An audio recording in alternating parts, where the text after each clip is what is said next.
Ya, pemirsa, banyak catatan negatif yang membayangi kerja anggota DPR RI periode tahun 2009-2014. Ambil saja mulai dari produktivitas dalam mensahkan undang-undang, kemudian soal absensi rapat anggota dewan yang banyak bolong-bolong dan sempat memancing kontroversi di kalangan masyarakat. Sebelum kita membahas kinerja para wakil rakyat kita yang sebentar lagi akan habis kadaluarsa masa kerjanya, kita akan lihat dulu grafik yang sudah disiapkan oleh tim liputan kami, disampaikan oleh Winda Irawan. Win, silakan.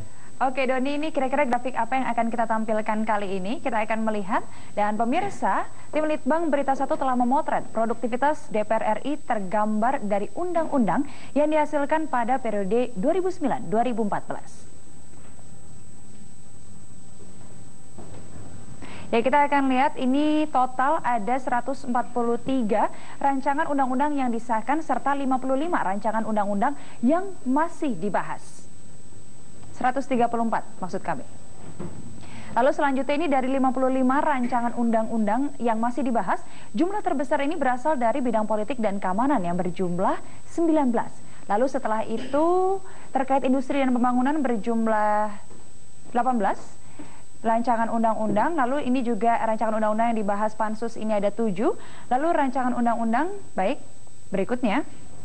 Nah, ini juga kita lihat data-data produk legislasi DPR periode 2009-2014, maka jumlah undang-undang yang telah disahkan selalu jauh dari target. Contohnya di tahun 2010, ini kita lihat targetnya 70, lalu realisasinya hanya 18. Tahun 2011 target 91 rancangan undang-undang, lalu yang disahkan hanya 22. Lalu tahun 2012 ini 69 targetnya, lalu yang disahkan hanya 30.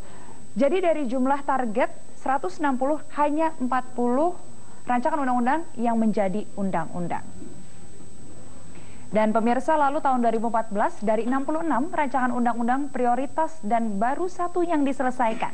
Nah Doni, ini kira-kira apa pendapat para wakil parpol menanggapi minimnya legislasi dari para wakil rakyat ini tahun 2009-2014? Mungkin bisa langsung dikasih ke floor. Oh pasti bisa, tapi saya jangan sendiri, kamu gabung sama saya, Win. Baik, ini kita akan lihat kita bikin koalisi dari sendiri PAN, ya. Dari PAN mungkin ini tadi langsung sudah tunjukkan. Ini dulu.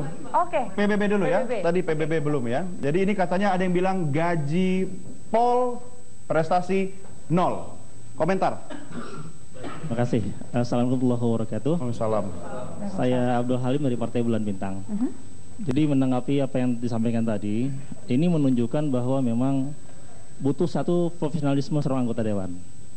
Anggota Dewan Perwakilan Rakyat saat ini menurut saya harus betul-betul orang yang profesionalisme masuk ke parlemen.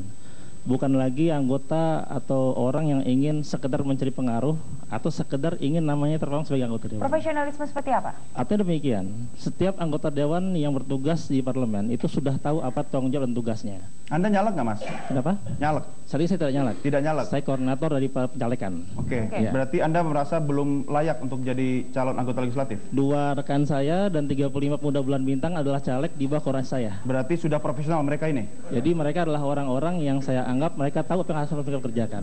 Anda tanggung jawabnya besar loh. Jutaan orang yang nonton acara ini. Betul. Nanti kalau ada apa-apa sama mereka, jadi masuk di parlemen, mereka sama kinerjanya 0 juga. Itulah tugas partai untuk mengkontrol anggotanya. Partai bertugas untuk mengkontrol, membina, sekaligus mendorong anggotanya agar bisa bekerja maksimal di parlemen. Kalau partai politik semua mengkontrol anggotanya dan bisa mengukur kinerja di tiap anggotanya ada di parlemen, saya kira tidak ada satu anggota dewan pun yang akan melaksanakan tugasnya dengan main-main. Oke, baik. Jadi bukan soal main-main ya? Bukan main-main. Oke, sabar, kita pindah dulu. Kita pindah ke PKPI. Oh, PKPI dulu. PKPI dulu, kita belum. Sabar ya.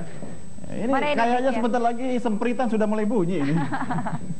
Baik, gimana pandangan Anda melihat kinerja anggota DPR? Terima kasih waktu yang diberikan kepada PKPI. Nama saya Leo Pandapotan Simangunsong.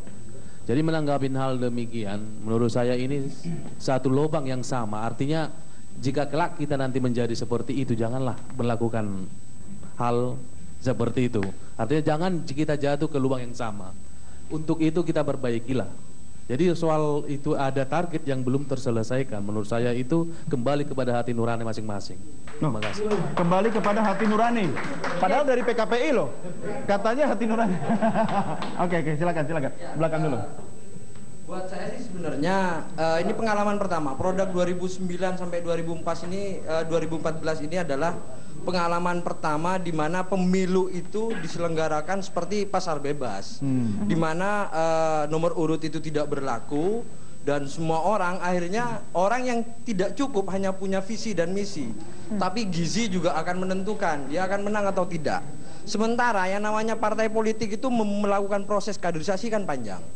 Kader yang sudah mateng, paham dengan undang-undang, urusan legislasi dan segala macam itu ketika ditarungkan dengan sistem pemilu yang proporsional terbuka sementara dia tidak punya gizi, otomatis nggak jadi. Anda caleg, Jadi Mas? menurut Anda?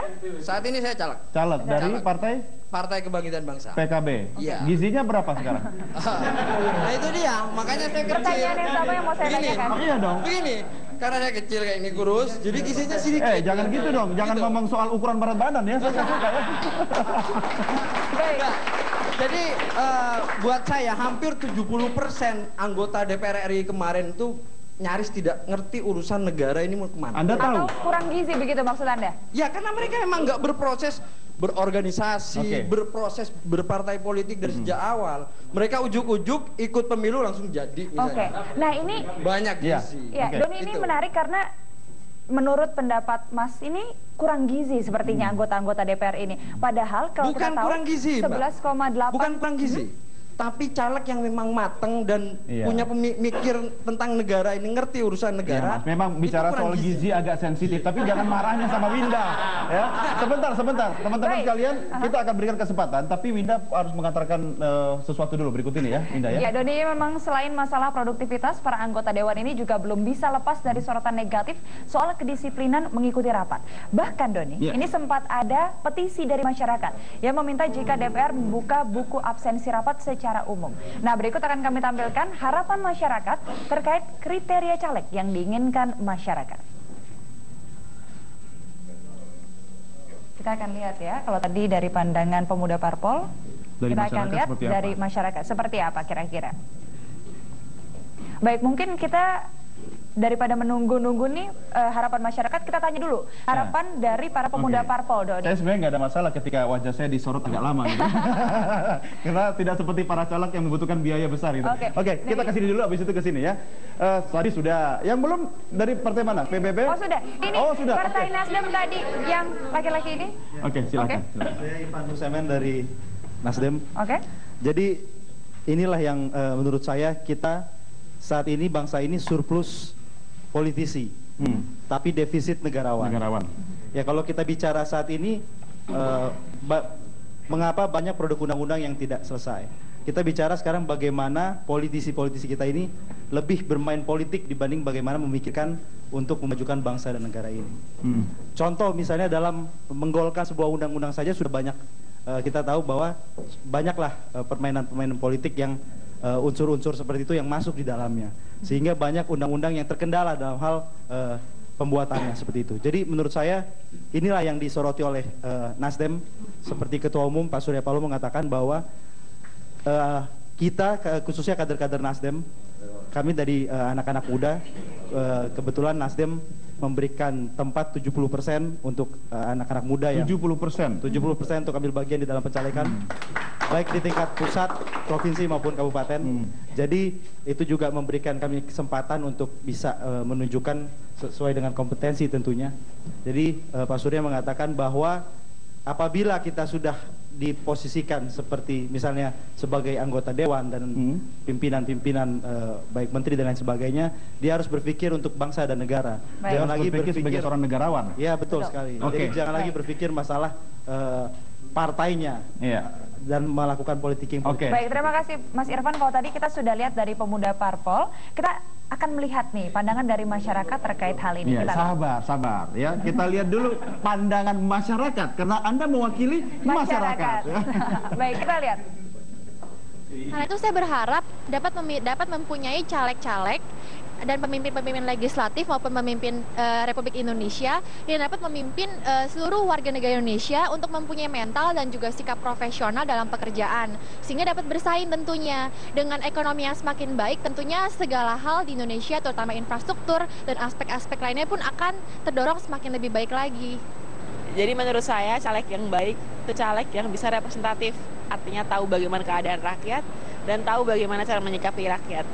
Dengan cara apa? Dengan cara yang terbaik. Artinya mereka bisa turun langsung dan terjun ke lapangan bersama rakyat, serta tahu keadaan rakyat yang kenyataannya itu seperti apa. Jadi bisa menerapkan